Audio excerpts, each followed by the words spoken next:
நீங்கள் பார்த்து கொண்டு இருப்பது உங்கள் கௌசிகா ரிவ்யூ. சரி வாங்க வீடியோக்குள்ள போய் என்னென்ன நடக்க போகுது அப்படின்னு சொல்லிட்டு சுவாரஸ்யம் நிறைந்த விஷயங்களை தான் பார்க்க போறோம். ஒரு பக்கம் மல்லியை கைது செஞ்சுட்டாங்க, மறுபக்கம் நம்ம விஜயன் கவலையில கூணி குறுகி போய் உட்காந்து இருக்காரு. ஏன் மல்லிக்கடா இந்த கஷ்டம், என் மல்லியை யார் கைது செஞ்சாலும் சரி என் மல்லி மேல எந்த ஒரு தவறும் இல்லை, என் மல்லி நிரபராதி அப்படின்னு சொல்லிட்டு எல்லாருக்கும் தெரியுமா நான் என் மல்லியை வெளியே கொண்டு வருவேன், அதுதான் என்னோட சவால், அதுதான் என்னோட சரித்திரம் அப்படின்னு சொல்லிட்டு மாசா கிளாஸா ஒரு பக்கம் ஸ்பீச் கொடுத்துட்டு இருக்காரு நம்ம விஜய். அதே சமயத்துல கதிரேசன் வந்து இதோ பாருங்க மாப்பிள்ள, நீங்க எதுக்கும் கவலைப்படாதீங்க, இத்தனை நாள் மல்லி எனக்கு யாரோ, இப்ப மல்லி என்னோட பொண்ணு, நான் சும்மா விட்டுற மாட்டேன். அது மட்டும் இல்லாம வெண்பாவுக்காக எந்த அளவுக்கு துடிச்சா, வெண்பாவை காப்பாத்துறதுக்கு எந்த அளவுக்கு எஃபெக்ட் போட்டாங்க அவங்க குடும்பத்துல இருக்கிற எல்லாரும் நான் நல்லா பார்த்தேன். அவங்க எல்லாருமே வெண்பாவை தான் சொந்த பொண்ணை தான் பாக்குறாங்களே தவிர யாரும் வெண்பாவை வந்து ரேணுகா பொண்ணு என்னோட பேத்தி அப்படின்னு யாரும் தனிப்பட்ட முறையில பாக்கல. அது எனக்கு நல்லாவே புரிஞ்சிச்சு.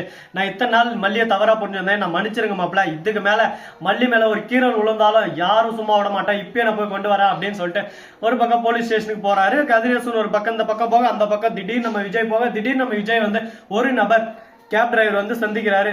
விஜய் சார் நீங்க தானே அப்படின்னு சொல்லிட்டு கேக்குறாங்க. ஆமாப்பா நீங்க யாரு அப்படின்னு சொல்லிட்டு கேக்குறாங்க. சுடர் மேடத்தை வந்து கொலை பண்ணது மல்லி மேடமே இல்ல, அவங்களுக்கு இதுக்கு எந்த சம்மந்தம் இல்லை அப்படின்னு சொல்லிட்டு சொல்றாங்க. என்ன சொல்றீங்க அப்படின்னு சொல்லிட்டு கேட்க, இது எல்லாமே உங்க அக்கா ராஜேஸ்வரி இருக்காங்களே அவங்களும் மறுபக்கா ரகு, இவங்க ரெண்டு பேரும் சேர்ந்து திட்டமிட்ட ஒரு சதி. இந்த சதியில வந்து எப்படியாவது மல்லியை மாட்டி விட்டுன்னு சொல்லிட்டு அதுக்கான ஒரு கத்தியை தயார் பண்ணது, அந்த கத்தியை அவங்க போட்டாங்க. நானும் அங்கதான் இருந்தேன். கொஞ்ச நேரத்துல என்னவே போட்டு இருப்பாங்க. அந்த நேரத்துல எப்படியோ ஒரு வழியா தப்பிச்சு நான் ஓடி வந்துட்டேன். இந்த விஷயத்தை உங்ககிட்ட எப்படி இருந்தாலும் சொல்லி ஆகணும், ஏன்னா நான் இருப்பனோ இருக்க மாட்டேனோ. சுடர் அதையும் சொல்லி அனுப்பினாங்க, மல்லி இந்த இதெல்லாம் மாட்டக்கூடாது, மல்லி எப்படியான காப்பாத்துன்னு சொல்லிட்டு வேற வழி தெரியல எனக்கு, அதுக்காக தான் வந்தேன். சுடர் ஏன் இந்த அளவுக்கு ஒரு பக்கம் நல்ல எண்ணத்தோட பண்ணாங்க அப்படின்னு சொல்லிட்டு பாத்தீங்கன்னா, அவங்க அண்ணன் வந்து நம்ம சுடர் இருக்காங்கல்ல அவங்கள வந்து அடிச்சு வெண்பாவா காப்பாத்தின்னு போயிட்டாங்க.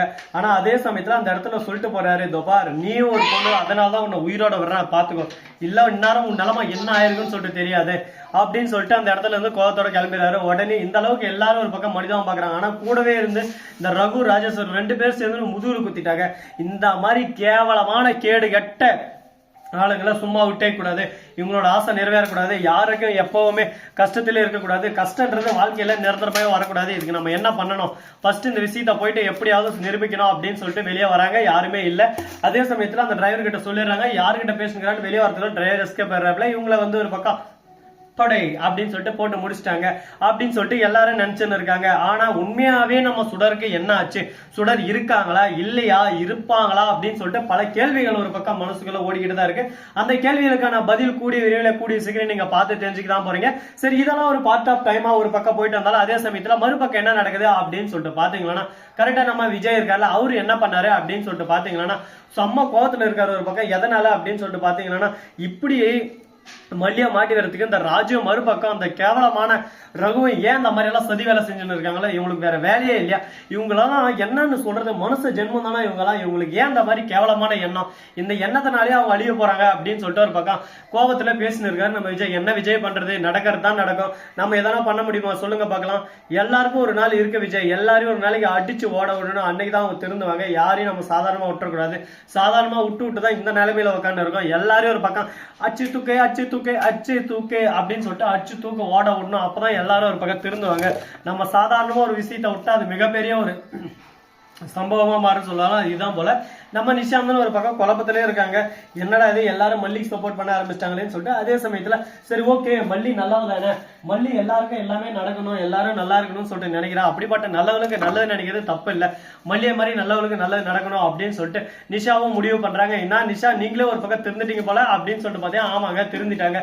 இனிமே இந்த நிஷாவோட பாசமும் கேர எல்லாமே மல்லி வேலை திரும்ப போகுது அப்படின்னு சொல்லிட்டு நினைச்சேன்னு இருக்கோம். கூடிய விரைவில் கூடிய சீக்கிரம் அந்த சீரியல் வந்து இத்துடன் முடிவுக்கு வருகிறது அப்படின்னு ஒரு ட்விஸ்ட் வைப்பாங்கன்னு சொல்லிட்டு நம்மளுக்கு தெரியும். என்னென்ன பண்ண போறாங்க ஏது பண்ண போறாங்கன்னு சொல்லிட்டு பொறுத்து வந்து பார்த்தா தெரிய போகுது. சரி, இந்த மாதிரி அந்த மாதிரி ஏதாவது பக்கம் பிரச்சனைகள் போயின்னு இருக்க, மறுபக்கம் என்ன நடக்க போகுது அப்படின்னு சொல்லிட்டு பாத்தீங்கன்னா கரெக்டா நம்ம விஜய் இருக்கார்ல அவரு தாங்க ஒரு விஷயத்த செஞ்சு விட்டு போயிட்டாரு.